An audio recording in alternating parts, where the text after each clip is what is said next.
Chapter 1. Holiday Time. Laura and Max are twins.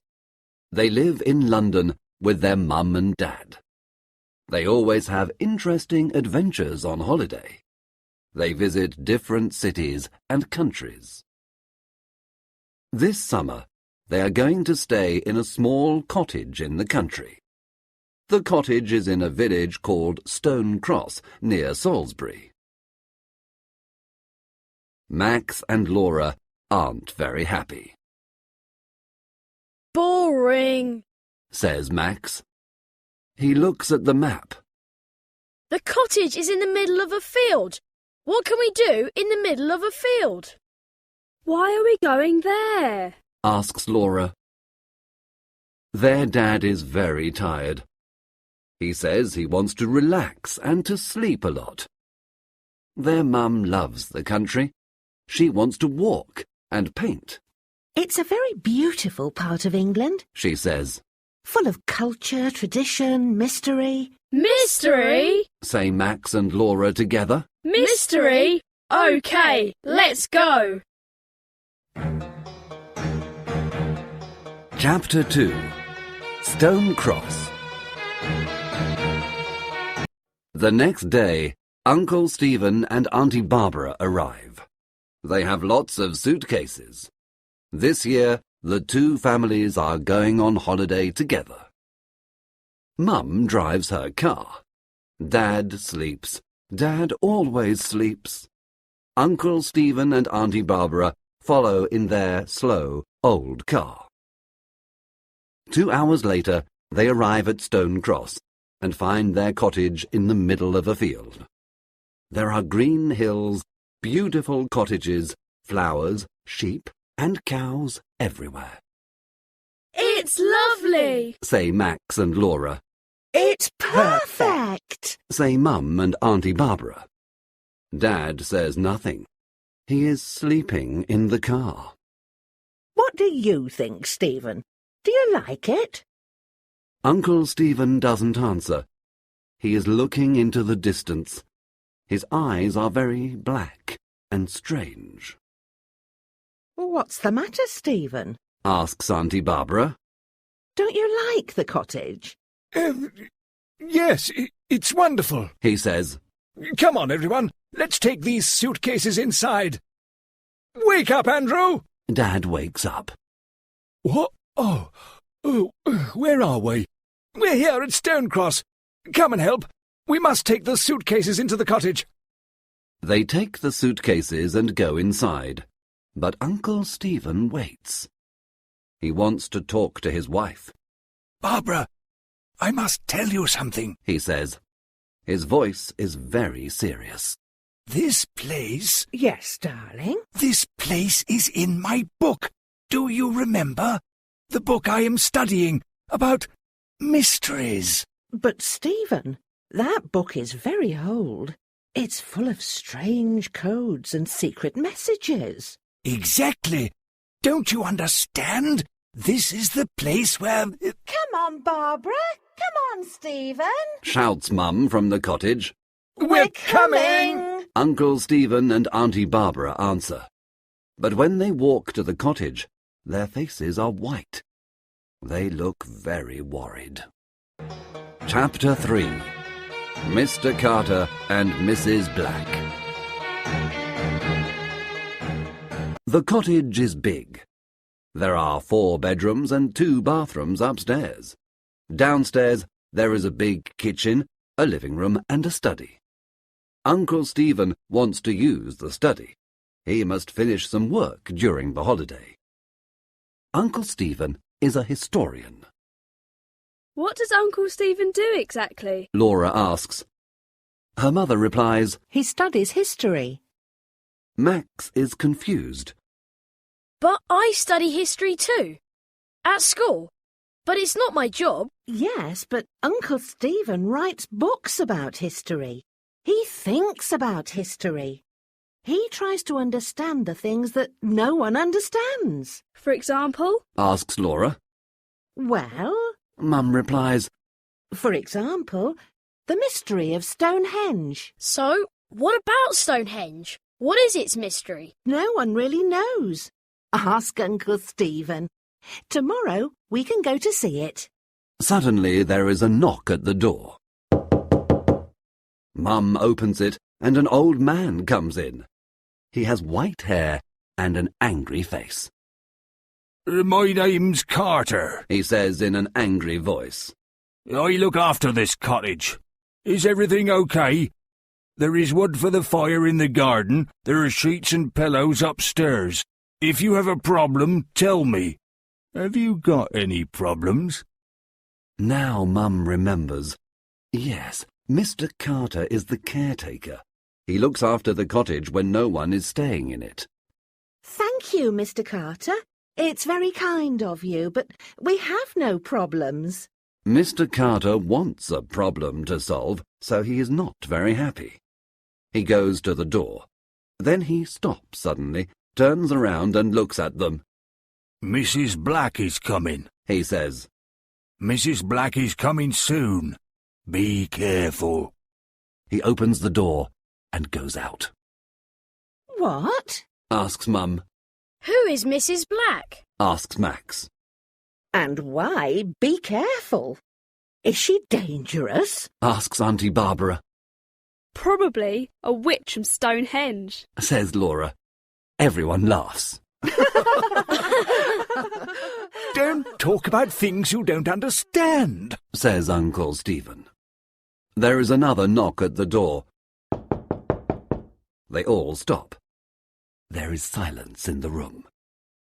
Max opens the door. No one speaks. Hello, everyone. Says a happy voice. A woman comes into the cottage. She is quite old, fat, but she is pretty. She has blue eyes, silver earrings, and a big pink face. Hello. My name's Mrs. Black. Mrs. Black is a housekeeper. She helps with the cooking and cleaning. When a family comes for a holiday in the cottage, she helps them. She lives in a different cottage in the village with her son. Mrs. Black is very nice, and they start to relax. Later they eat a big dinner, and then say goodbye to their new friend, the housekeeper. They are very tired, and soon everyone is sleeping. Everyone but Uncle Stephen. He can't sleep, because he is thinking about the book he is studying. Chapter 4. Laura and Max explore the village. In the morning, Laura and Max decide to explore the small village of Stone Cross. Bye. Have a nice time. Come home for lunch at 1 o'clock. Says their mother. In the square there is a post office, a baker's, a greengrocer's, a newsagent's, and some other small shops. Let's buy something to drink in this newsagent's, Says Max. It's very hot. A woman is working in the shop. They say, Good morning. and smile at the woman, but she does not smile at them. She looks at the twins with cold eyes. You two aren't from Stonecross. What do you want? The woman is not very friendly, 2 cans of Coke, please. says Max. £1.60. She gives them 2 cans of Coke, and they give her the money. The woman's cold eyes do not change. Tourists don't usually come to Stonecross. She says. Her voice is cold, too. It's not a good idea. Remember that. Yes, okay. Thank you. Goodbye. Says Laura. They run out of the shop very quickly. In the square, the sun is shining. Everything is normal again, Wow, there are some strange people in this village. says Max. They walk along another street, and suddenly a man appears. He is not very old. He is wearing a dark suit and a tie with a strange design on it. The twins stop. The man smiles. He says, Hello, hello. 2 explorers in Stone Cross. Are you on holiday? Are you having a nice time? Yes, thank you. replies Laura. My name's Martin Knight. What are your names? Max and Laura Morell. they say together. Sometimes twins understand what the other is thinking. Sometimes they speak together. Morell. Is your father the famous historian Stephen Morell? No, he's our uncle, not our father. He's on holiday with us in Stone Cross. Do you know him? The man doesn't answer Max's question. I see Stephen Morell is here in Stone Cross. Very interesting. And tell me, what is he studying at the moment? Oh, a really old book about mysteries and secret... Sorry, Mr. Knight, but it's very late. We must go home and have lunch. Laura stops him. Come on, Max, it's time to go. Can we meet tomorrow? Says Martin Knight. You can tell me about your uncle's old book. OK. Says Max. Come on, Max. Says Laura, and the twins go back along the road. Sorry, Max, but I don't like that man. Explains Laura. He wants to know about Uncle Stephen and his books. But Uncle Stephen is very famous. Lots of people want to know about him. I know, but this man is different. I can't explain why. Not everyone is strange in Stone Cross. Think of Mrs. Black. She's a nice, normal woman. Yes, you're right, sorry. But now it's 1:45, and we must go home. Chapter 5. A Visit to Stonehenge. When the twins get home, everyone is waiting for them. Mrs. Black is there too. What do you think of our little village? She asks. The village is lovely, but some of the people are strange. Replies Laura. Mrs. Black laughs. I know. Don't worry about the people. They don't see many tourists. Not many people come to Stone Cross. Are you ready to go to Stonehenge this afternoon? Asks Auntie Barbara. Mrs. Black says. Ah, you're going to Stonehenge. It's nothing special. A circle of old stones, that's all. Stonehenge is near the village of Stone Cross. They take the cars, and in 20 minutes they are there. Laura suddenly shouts, Look, there it is, there it is. and down in the valley they see Mrs. Black's circle of old stones. It's spectacular, Says Uncle Stephen. It's incredible. Says Mum. It's magnificent. Says Auntie Barbara. Wow! Says Laura. It's not very big. Says Max. Shut up, Max! Says everyone. Andrew, what do you think? Do you like Stonehenge? Andrew? Dad doesn't answer. He is sleeping in the car. Andrew, wake up now. This time, Mum is very angry. Around the stones there is a fence. People can't touch them, but they can go very near and take photographs. Let's get an audio guide. Suggests Mum. You listen and it tells you the story of Stonehenge.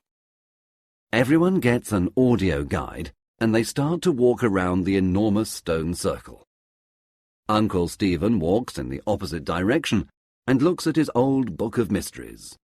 He reads something and then looks at the stones. Then he walks away. He looks at the hills and the trees near the stones.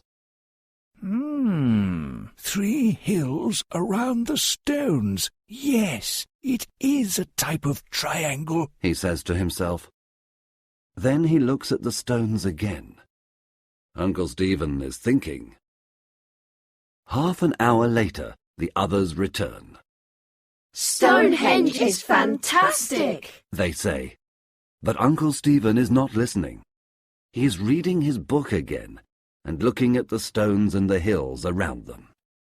Time for something to drink. Says Mum. They all walk to the small cafe near the tourist shop. Come on, Stephen. Are you coming with us? Finally, Uncle Stephen puts his book in his bag and follows the others. Chapter 6. A Thief. The family finally gets back to the cottage. Everyone is very happy, but they are also tired. The sun is shining and everything seems in perfect order. They park the cars and go to the cottage. That's strange, says Dad. I can't move the key. I can't open the door. Let's try the other door. Mum says. They walk to the small door at the back of the cottage. Suddenly everyone stops. The door is open, Impossible! says Laura. Only Mrs. Black has got a key. Mum and Auntie Barbara scream. Thieves! They say. Inside the cottage there is chaos.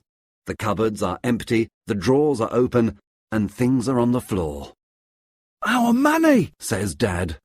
My jewellery! Says Mum. Uncle Stephen says. What's missing? We must phone the police. They look in all the rooms, but nothing is missing. Look, our money is here. The thief doesn't want money, says Dad happily. And look, my jewellery is here. He doesn't want my diamond ring, says Mum. So why? What is interesting for a thief here? Asks Max. Uncle Stephen's face is very serious. I think I know the answer to that question.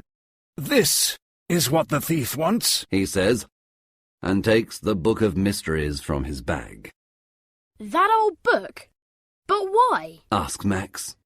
I am studying the mystery of Stonehenge. Some people think that it is an ancient computer, Uncle Stephen explains. I don't understand, says Laura. Ancient people understand lots of things that we don't understand now. Things about the stars, about energy, mathematics, and communication. We think that Stonehenge is an enormous computer. It connects information to other ancient computers round the world. Like the pyramids? Says Laura excitedly. Exactly. Perhaps these computers communicate with spacemen too. Wow! Says Max. Uncle Stephen continues. My old book of mysteries has a secret code, but there is a symbol I don't understand. I want to understand the symbol because I want to understand Stonehenge. This computer can be very dangerous because bad people can use the information. We must protect the book, do you understand? Yes, they all reply. Now, let's tidy the house. Everyone must keep their eyes and ears open. Yes, they all reply. The twins are tidying the house. Suddenly Laura stops and says, Max, look! What do you think this is? She gives her brother a small silver object. It is round, with a triangle and a strange cross in the middle. It's got a pin at the back. It's a brooch. Yes, perhaps it belongs to the thief. Let's give it to Uncle Stephen. They tell their uncle the story, and he looks at the small object. He puts it in his desk, and his face is serious. He doesn't say anything. Max and Laura go into the living room. There's something strange about that object, Laura, says Max. I know that symbol. Yes, says Laura. Me too. I recognise it. But where from? Chapter 7. A Noisy Night. At 7 o'clock, Mrs. Black arrives. She helps cook the dinner and listens to the story. terrible, She says. Every summer there are thieves in Stonecross. They know there are lots of tourists, you see. But you say that tourists don't come here. Answers Laura. Yes, well, it depends. Some summers there are a lot. Some summers there aren't a lot. Suddenly a telephone rings. It is Mrs. Black's mobile phone. Oh, excuse me. She says, and smiles at everyone. She goes to the hall and speaks in a soft voice. Yes. Okay. Don't worry. Everything's all right. I don't know. Perhaps tonight. Perhaps tomorrow night. OK. Bye. My son, she explains. He's 27 and he doesn't know how to cook. Can you believe it? Mum laughs. I'm sure he prefers your wonderful cooking. Later that evening, everyone is playing cards together. Mum is winning. She always wins. Mrs. Black says, Who wants a nice cup of hot chocolate? During the evening and at night, it is cold in the house. They say, Yes, please, Mrs. Black. But Laura says, No, thank you. The housekeeper seems offended. Why not? She asks angrily. Hot chocolate helps you sleep. I can sleep with no problems, thank you. Replies Laura. Mrs. Black is not very happy, but goes to the kitchen to make hot chocolate for the others. It is creamy, chocolatey, and delicious. This is wonderful, Mrs. Black. What is the special ingredient? Do you have a secret recipe? Asks Mum. It's my grandmother's secret recipe, She says and laughs. She says good night and goes home. Soon, everyone is very sleepy and goes to bed. Only Laura isn't tired. It is the middle of the night. Outside, the sky is full of stars, but there is no moon. Everyone is sleeping. Mum is dreaming, and Dad is snoring. Suddenly, Laura sits up in her bed. There is a noise. Someone is downstairs. She relaxes. It is probably her father. He sometimes gets up and sleepwalks. But no, she can hear her father. He is snoring in his bedroom.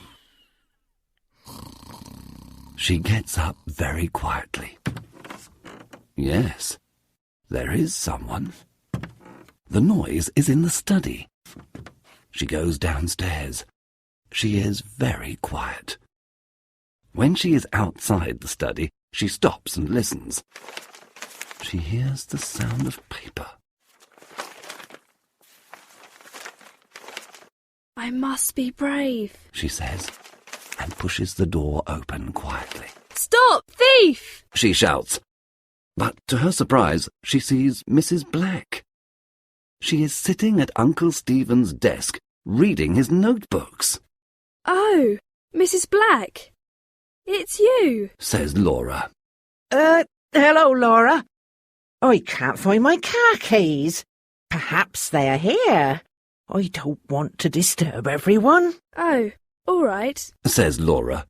But then she remembers Mrs. Black hasn't got a car. At that moment, Dad and Uncle Stephen arrive. They think there is another thief. Dad smiles and laughs. Phew! It's Mrs. Black. Hello, Mrs. Black. You're working late tonight. Uncle Stephen doesn't laugh. What are you doing in my study, Mrs. Black? He asks. She tells him the story of the car keys. Uncle Stephen replies, Tomorrow we can all look for the keys together. Now it's time to sleep. Good night, Mrs. Black. He opens the door and the housekeeper goes out. She doesn't look at Uncle Stephen when she says, Good night, everyone. Chapter 8. Now I remember. For 2 or 3 days, everything is normal and everyone is happy. Mrs. Black says her son has got the car keys and they aren't lost after all. Laura looks at Mrs. Black, but decides not to say anything. On Wednesday afternoon, Mum and Dad go walking. Dad wants to sleep, but Mum says, No, Andrew, you can't sleep all holiday. Oh, all right. He replies, but he is not very happy. What about you, Stephen? Come with us. No, thank you. I must work. Auntie Barbara laughs and says to Mum, Sarah, your husband sleeps all the time, and my husband works all the time. Don't laugh, Barbara, replies Uncle Stephen. My work is very important. Everyone laughs. Sometimes Uncle Stephen is very funny. Today I want to work a lot. Please don't disturb me, he said, and goes to the study. Can I come with you two? Asks Auntie Barbara. Of course, they reply. They all put on their walking boots and say goodbye to the twins. Max and Laura decide to explore a different part of the village. In the village there is a small hill. It is a strange shape, and on the top there is a stone cross. The village probably has the name Stone Cross because there is a stone cross on the hill, says Laura. Very clever, Sherlock, says her brother. They look up to the cross on the hill. Two people are talking near it. The sun is behind them, and the twins can't see very well. Who are those two people? They ask together. Mrs. Black and Martin Knight. Let's go and listen, says Max. No, Max, says Laura. we mustn't listen to... Suddenly she stops. Her face is white. Max, now I remember. Max's face is white too. He remembers the same thing. I know. Me too. The symbol. Yes, I know where it comes from. Yes, Mrs. Black's earrings. It's the same symbol. What? I remember it from Martin Knight's tie. What? This means Mrs. Black and Martin Knight know the thief. Perhaps one of them is the thief.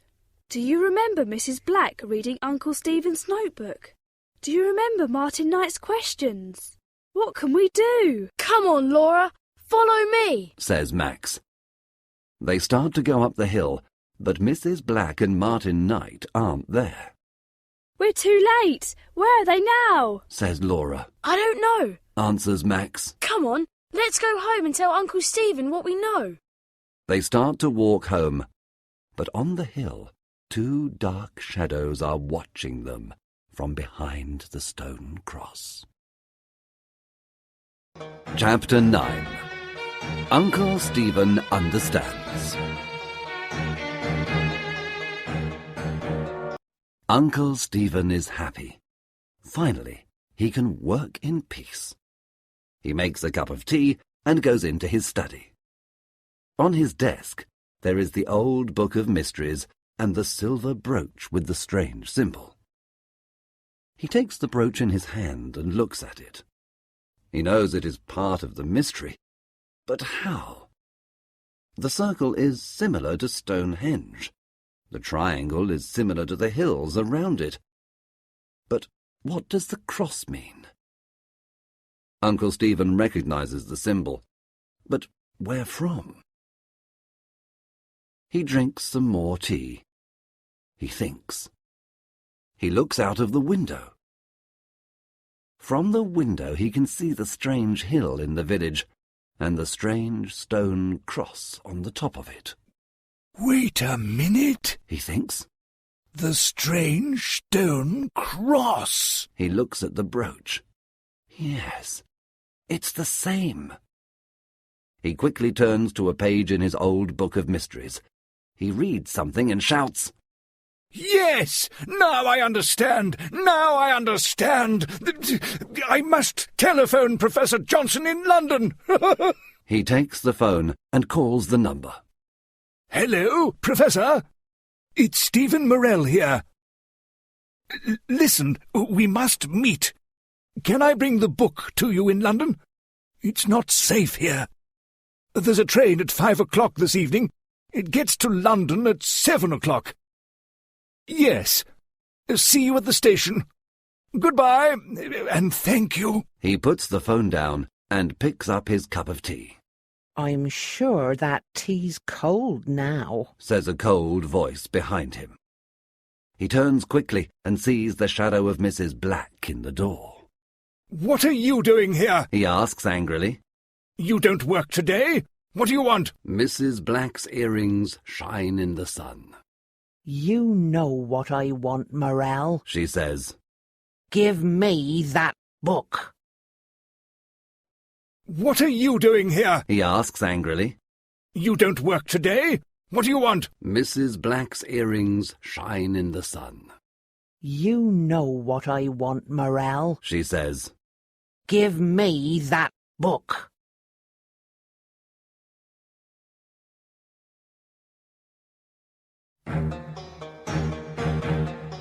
Chapter 10. A Doctor's Visit.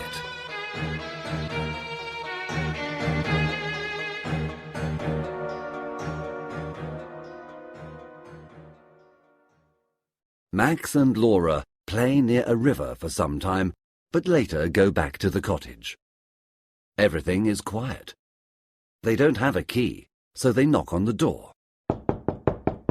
Nobody answers. They knock again. And Mrs. Black answers the door. She is wearing an apron, and she has a rolling pin in her hand. She says, Hello, children. I'm making a delicious chocolate cake for lunch. Your Uncle Stephen doesn't feel very well. Your parents aren't here, and I want to help. What do you mean? Uncle Stephen's fine, says Max. He has a headache and a temperature. Mrs. Black replies. He works too hard. This is very strange. Uncle Stephen is never ill. Max and Laura don't believe the housekeeper. I want to talk to my uncle, says Laura. Me too, says Max. Mrs. Black is a big woman. She stands in the door, and the twins can't pass. It's not a good idea, she tells them. Your uncle is upstairs. He's resting. I want to see my uncle, now, repeats Laura. You can't see him. There is a doctor with him now, Mrs. Black shouts. Laura pushes the woman and she falls to the floor. Max runs past her too. They go to the study, but their uncle is not there. They run upstairs. Uncle Stephen, are you all right? Shouts Laura, but there is no answer. Max opens the bedroom door. Uncle Stephen is lying on the bed. He cannot move his arms or legs because there is a rope around them. There is a big bump on his head, and his eyes are closed. Is he dead? Asks Laura in a frightened voice. No, he's sleeping, Max replies. Look, he's breathing. Yes, he's sleeping, says a familiar voice. They look up and see a man in the room. Martin Knight, they say together. Oh, yes, he laughs. Your uncle is sleeping. Now we can take his book and discover the secret of the stones. Now no one can stop us, especially two stupid children. At that moment, Mrs. Black arrives. I see you know my son, she says. She is holding the rolling pin. Suddenly, Max understands what she wants to do. Quick, Laura! He pushes his sister to the floor. The rolling pin misses Laura's head. Max jumps up. He tries to take the rolling pin from Mrs. Black. Laura gets up and starts to run away. Martin Knight tries to stop her, but she is very fast. Suddenly, outside,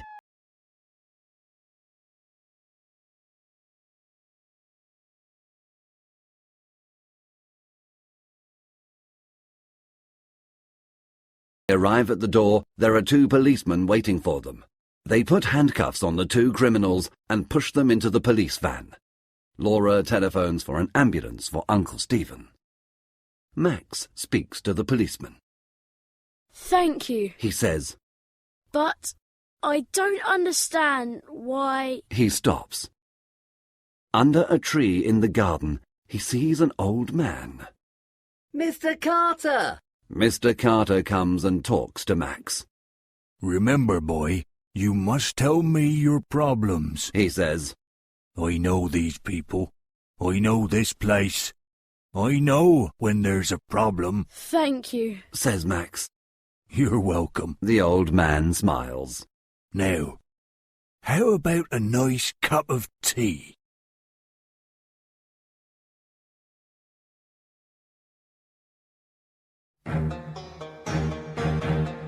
Chapter 11. The Secret of the Stones.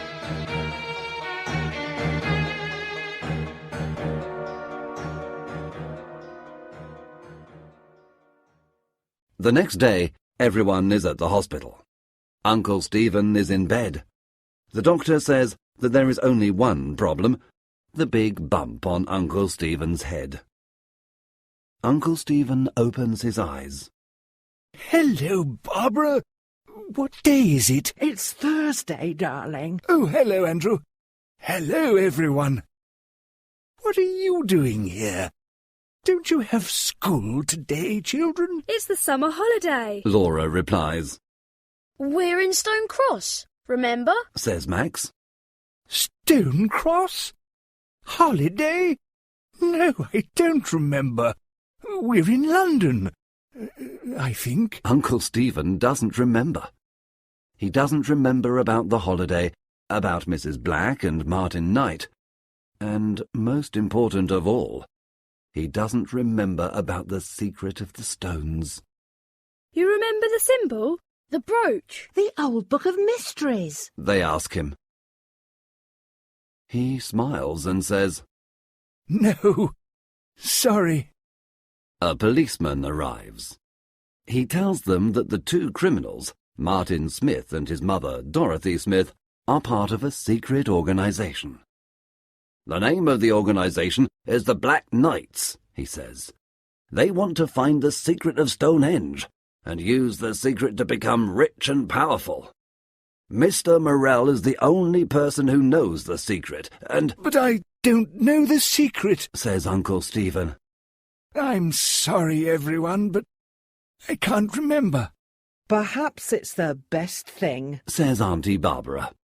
The stones can keep their 5,000-year-old secret. It's not right to take it from them now. Everyone agrees, Perhaps we can find another secret next holiday. say Max and Laura together. Perhaps next holiday I can stay in London, Says Uncle Stephen. He rubs the bump on his head. Poor Uncle Stephen. Everybody laughs. No more adventures this summer. Says Max. But perhaps at Christmas. Says Laura. Who knows?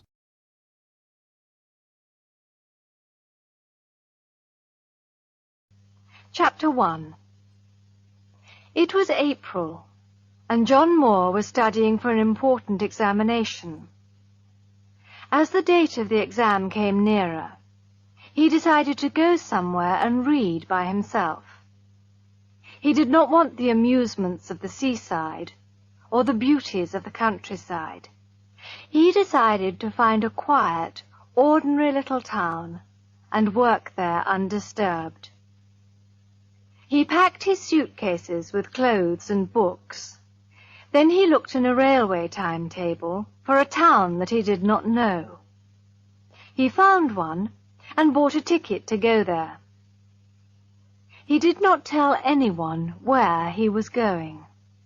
After all, he did not want to be disturbed. That is how Moore arrived at Benchurch. It was a market town, and once a week it was quite busy for a few hours. The rest of the time, it was a very quiet, sleepy little place. Moore spent his first night at the only hotel in the town. The landlady was very kind and helpful, but the hotel was not really quiet enough for him. The second day, he started looking for a house to rent. There was only one place that he liked. It was more than quiet. It was deserted and very lonely. It was a big, old 17th century house. It had tiny windows like a prison, and a high brick wall all round it. It would be hard to imagine a more unwelcoming place. but it suited Moore perfectly. He went to find the local lawyer who was responsible for the house. Mr. Carnford, the lawyer, was very happy to rent the house to him. "I'd be glad to let you have it free," he said, "just to have somebody living in it again after all these years. It's been empty so long that people have spread a lot of foolish stories about it. You'll be able to prove that the stories are wrong." Moore did not think it was necessary to ask the lawyer for more details of the foolish stories. He paid his rent, and Mr. Carnford gave him the name of an old servant to look after him. He came away from the lawyer's office with the keys of the house in his pocket. He then went to Mrs. Wood, the landlady of the hotel. "I'm renting a house for a few weeks," he said. "Can you advise me about shopping, please? What do you think I shall need?" "Where are you going to stay, sir?" the landlady asked. Moore told her. She threw up her hands in horror. "Not the judge's house?" she said, and she grew pale as she spoke. He asked her to tell him more about the house. "Why is it called the judge's house?" he said. "And why doesn't anyone want to live in it?" Chapter 2. "Well, sir," she said, "a long time ago, I don't know how long, a judge lived there. He was a hard, cruel judge, sir, a real hanging judge. He showed no mercy to anyone. But as for the house itself, well, I can't say. I've often asked, but nobody could tell me for certain." She found it hard to explain. The general feeling in the town was that there was something strange about the judge's house. "As for me, sir," she said, "I won't stay there alone, not for all the money in the bank." Then she apologized to Moore. "I'm sorry to worry you, sir, really I am. But if you were my son, I wouldn't let you stay there one night on your own. I'd go there myself and pull the big alarm bell that's on the roof." Moore was grateful for her kindness and her anxiety. "How good of you to be so anxious about me, Mrs. Wood," he said. "But there's really no need to worry. I'm studying for an important examination, and I have no time for horrors or mysteries." The landlady kindly promised to do his shopping for him. Moore then went to see the old servant, whom Mr. Carnford had recommended to him. Her name was Mrs. Dempster, and she seemed pleasant and eager to please her new master. When he returned with her to the judge's house 2 hours later, he found Mrs. Wood waiting outside it. She had several people with her, men and boys carrying parcels, and another 2 men with a bed. "But there are beds in the house!" cried Moore in surprise. "And nobody slept in them for 50 years or more. No, sir, I won't let you risk your life in an old damp bed." The landlady was obviously curious to see the inside of the house. At the same time, she was clearly afraid. At the smallest noise, she held nervously to Moore's arm. Together, they explored the whole house. After his exploration, Moore decided to live in the dining room. It was big enough for both working and sleeping.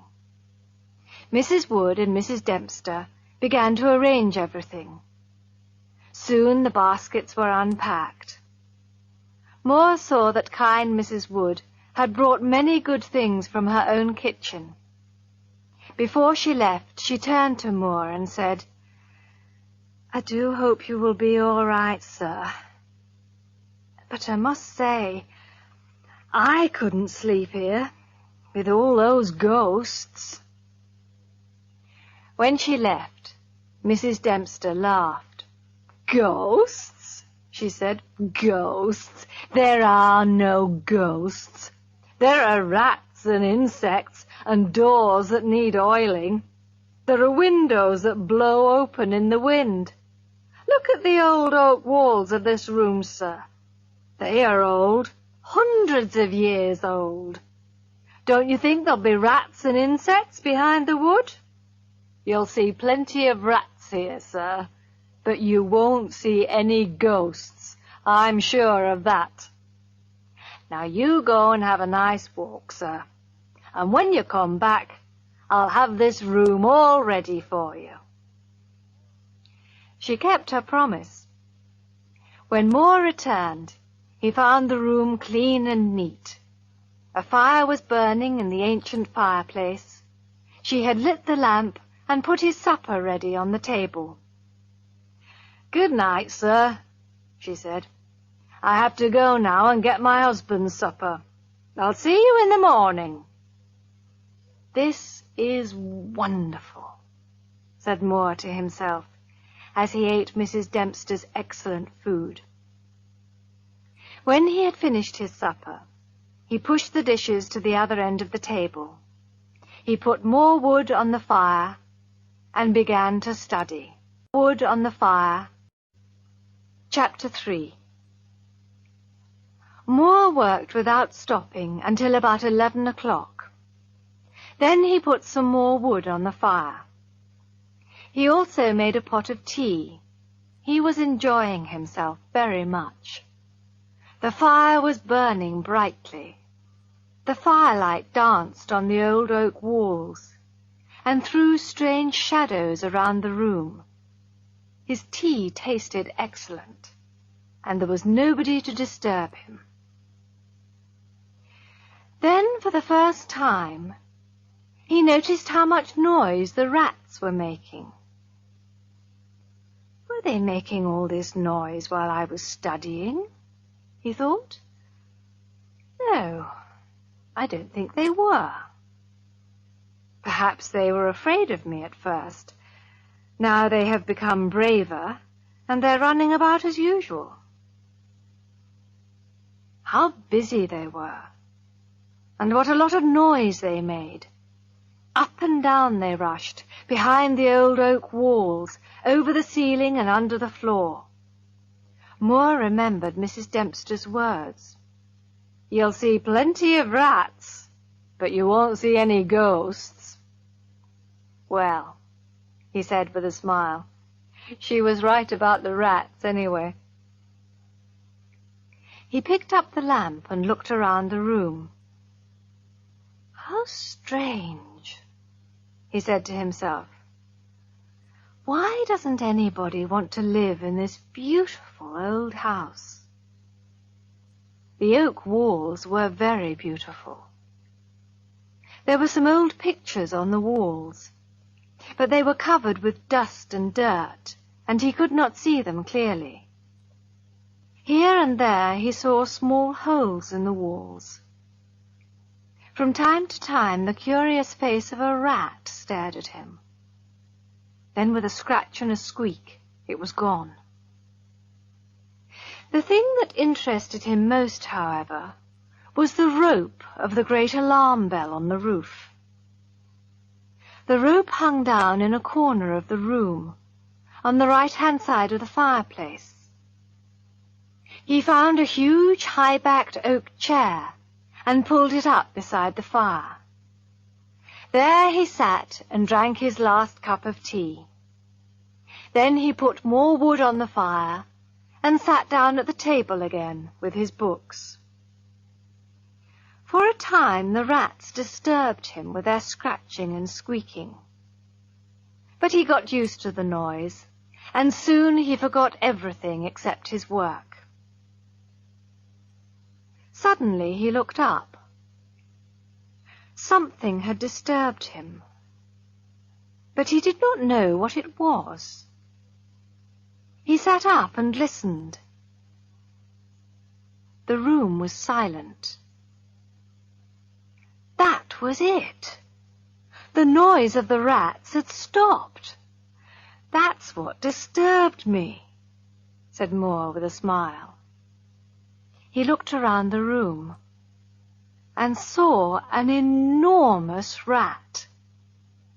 It was sitting on the great high-backed chair by the fire, and it was staring at him with hate in its small red eyes.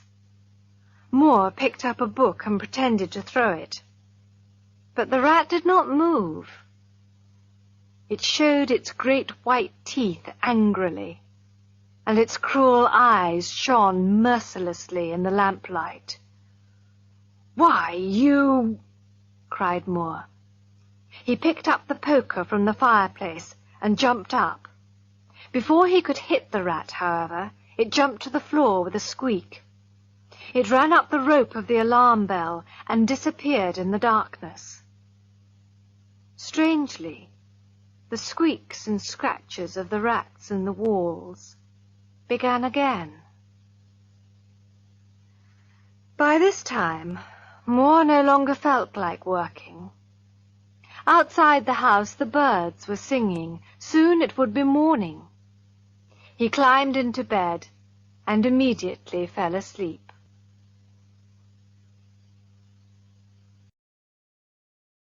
Chapter 4. He slept so deeply that he did not hear Mrs. Dempster come in. She dusted the room and made his breakfast. Then she woke him with a cup of tea. After breakfast he put a book in his pocket and went out for a walk. On the way he bought a few sandwiches. "Then I shan't have to stop for lunch," he said to himself. He found a pretty, quiet little park and spent most of the day there studying. On his way home, he called at the hotel to thank Mrs. Wood for her kindness. She looked at him searchingly. "You must not work too hard, sir. You look pale this morning. Too much studying isn't good for anyone. But tell me, sir, did you have a good night? Mrs. Dempster told me you were still asleep when she went in." "Oh, I was all right," said Moore with a smile. "The ghosts haven't troubled me yet. But the rats had a party last night. There was one old devil with red eyes. He sat up on the chair by the fire. He didn't move until I picked up the poker. Then he ran up the rope of the alarm bell. I didn't see where he went. It was too dark." "Dear God!" cried Mrs. Wood. "An old devil sitting by the fire? Take care, sir. Take care." "What do you mean?" asked Moore in surprise. "An old devil? The old devil, perhaps." Moore started to laugh. "Please forgive me, Mrs. Wood," he said at last.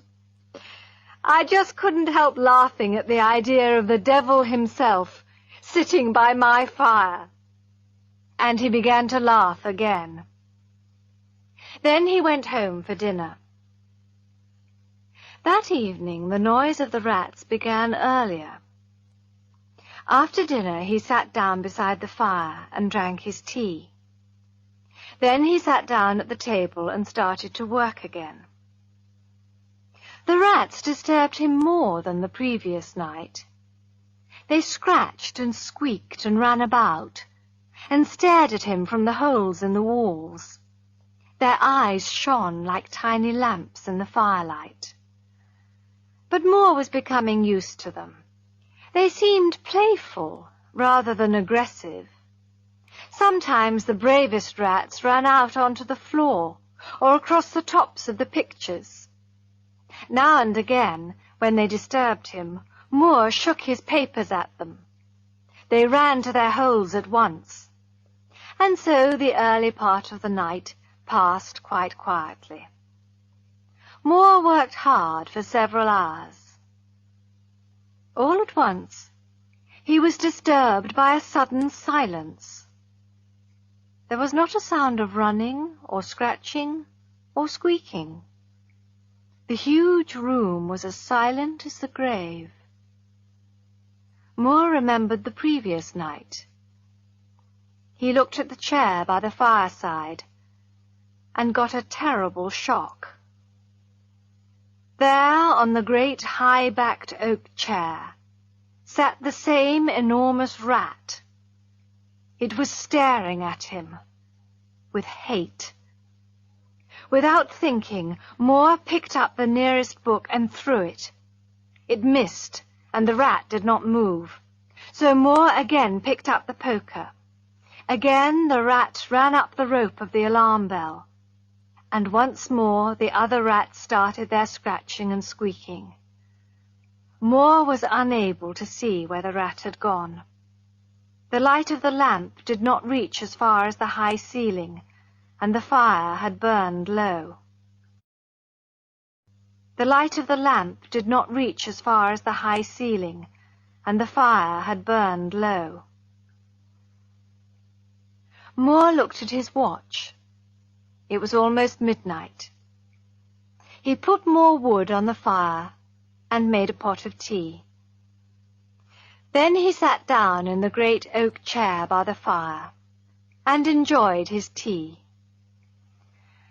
"I wonder where that old rat went just now," he thought. "I must buy a rat trap in the morning." He lit another lamp.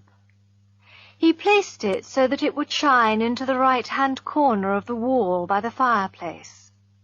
He got several books ready to throw at the creature. Finally, he lifted the rope of the alarm bell. He put it on the table and fixed the end of it under the lamp. As he handled the rope, Moore noticed how pliable it was. You could hang a man with it, he thought.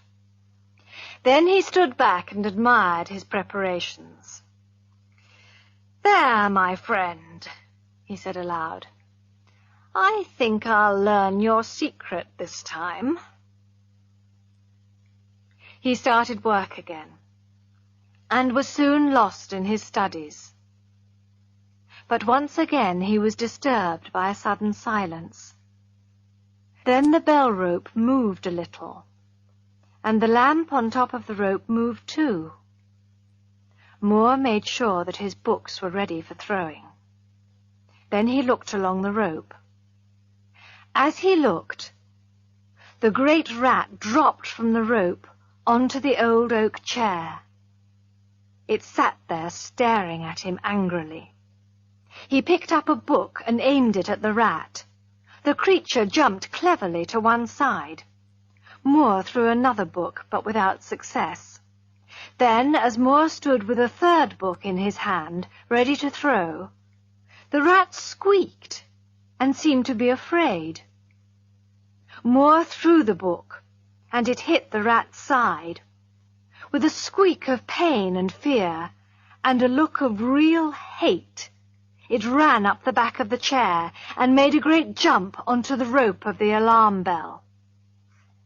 It ran up the rope like lightning, while the heavy lamp shook with its desperate speed. Moore watched the rat carefully. By the light of the second lamp, he saw it disappear through a hole in one of the great pictures on the wall.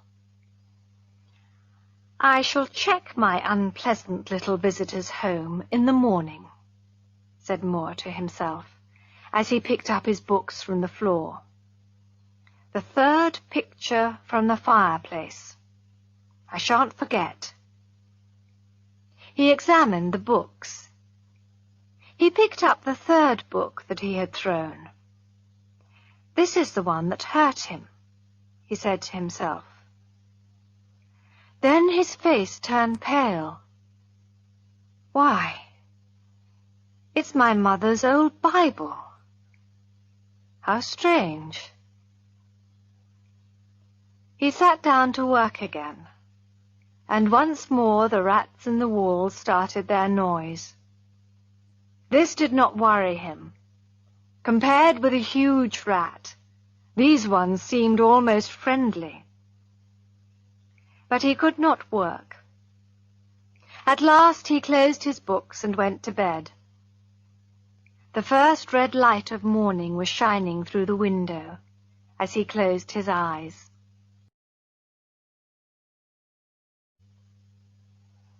Chapter 5. He slept heavily but uneasily, and he had unpleasant dreams. Then Mrs. Dempster woke him as usual with a cup of tea, and he felt better. But his first request to her surprised the old servant very much.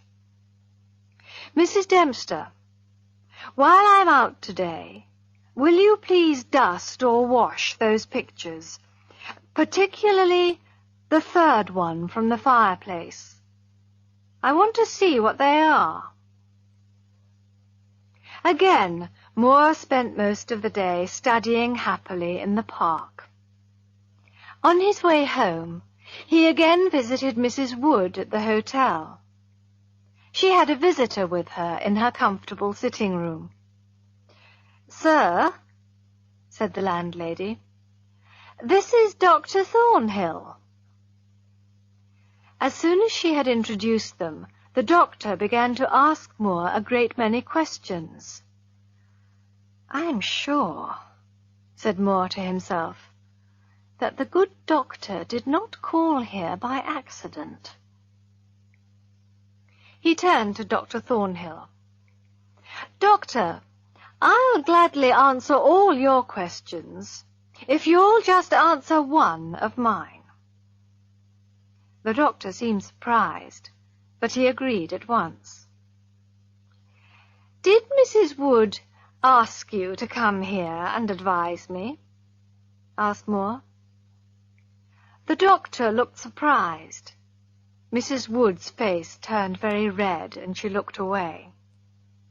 But the doctor was an honest, friendly man, and he answered quickly, "She did, but she didn't want you to know. She's worried about you. She doesn't like you staying there all alone, and she thinks you study too hard and drink too much strong tea. She asked me to give you some good advice. I was once a student too, you know, so I know what I'm talking about." Moore smiled and held out his hand to Dr. Thornhill. "I must thank you for your kindness, and you too, Mrs. Wood. I promise to take no more strong tea, and I'll be in bed by 1 o'clock. There. Will that please you both?" "Very much," said Dr. Thornhill. "Now, tell us all about that old house." Moore told them all about the events of the previous nights. When he told them how he had thrown the Bible, Mrs. Wood gave a little scream. When Moore had finished his story, Dr. Thornhill looked very serious. "The rat always ran up the rope of the alarm bell?" he asked. "Always." "I suppose you know," said the doctor, "what the rope is?" "No, I don't," said Moore. "It is the hangman's rope," said the doctor. "After the judge condemned someone to death, the unfortunate man was hanged with that rope." Mrs. Wood gave another scream. The doctor went to fetch her a glass of water. When he returned, he looked hard at Moore. "Listen, young man," he said. "If anything happens to you tonight, don't hesitate to ring the alarm bell. I shall be working quite late tonight, too, and I'll keep my ears open. Now don't forget." Moore laughed. "I'm sure I shan't need to do that," he said. and went home for his dinner. "I don't like that young man's story," said Dr. Thornhill after Moore had left. "Perhaps he imagined most of it. All the same, I'll listen tonight for the alarm bell. Perhaps we'll reach him in time to help him." Chapter 6. When Moore arrived home, Mrs. Dempster had already left, but his supper was ready for him. The lamp was burning brightly, and there was a good fire in the fireplace. It was a cold, windy evening, but the room was warm and inviting. For a few minutes after he came in, the rats were quiet. But as before, they soon became used to his presence in the room. Soon they started their noise again. He was glad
only a short piece was still attached to the bell, and the rat was still hanging on to it.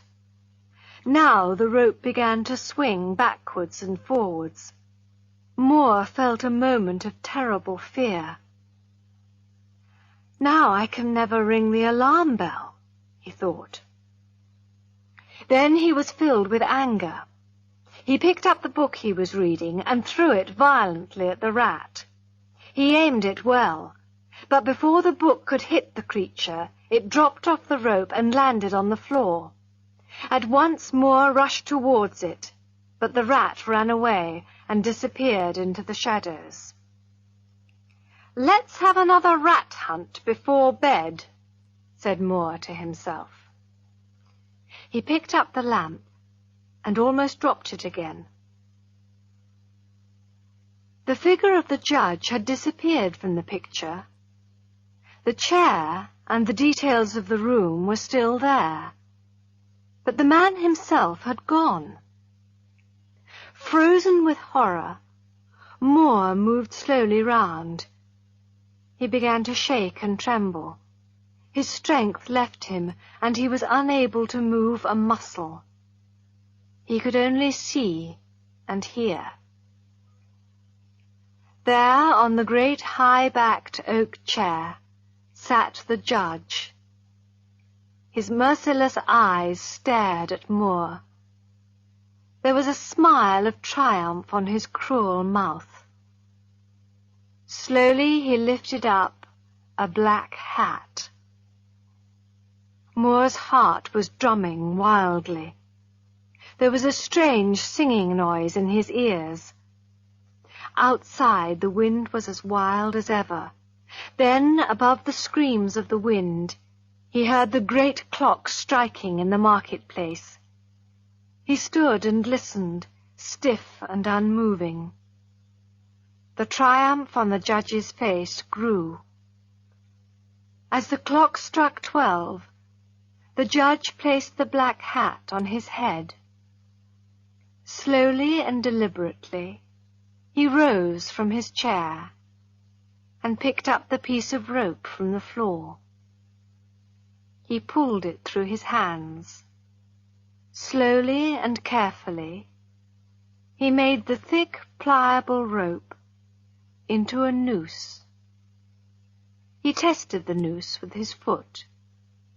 He pulled hard at it until he was pleased with it. Then he began to move slowly and carefully past the table on the opposite side to Moore. Then, with one quick movement, he stood in front of the door. Moore was trapped. All this time the judge's eyes never left Moore's.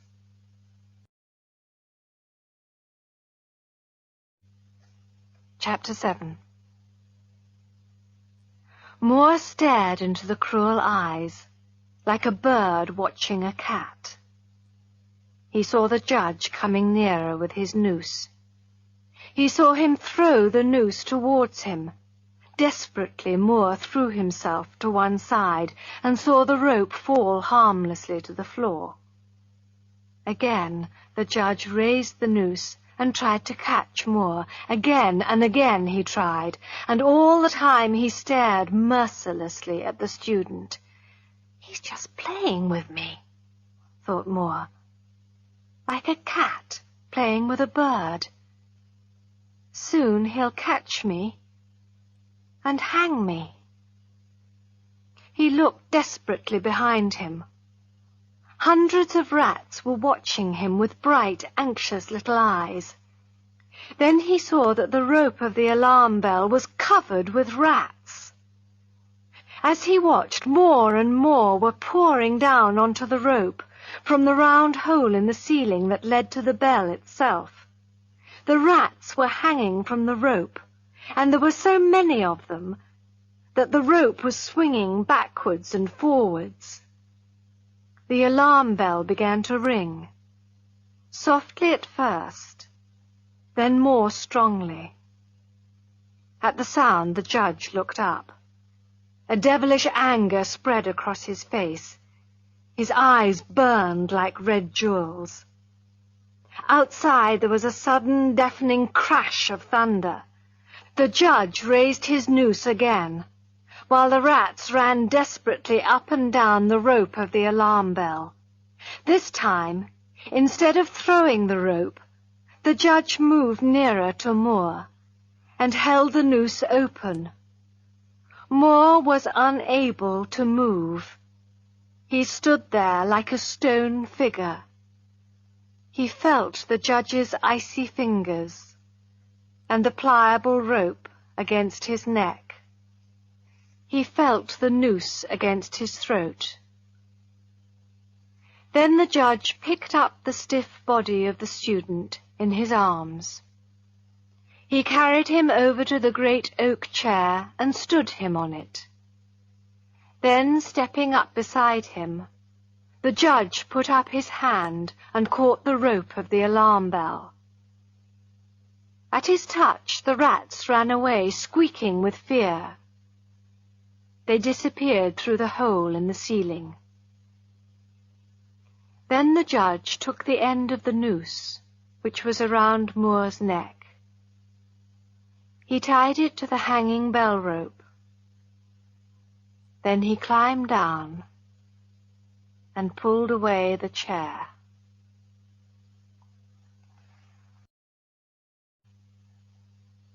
Chapter 8. When the alarm bell of the judge's house began to ring, a crowd soon gathered. People came running with lanterns and torches, and soon hundreds of people were hurrying to the house. They knocked loudly at the door, but there was no reply. Then they broke down the door and poured into the great dining room. The doctor was the first to reach Moore, but too late.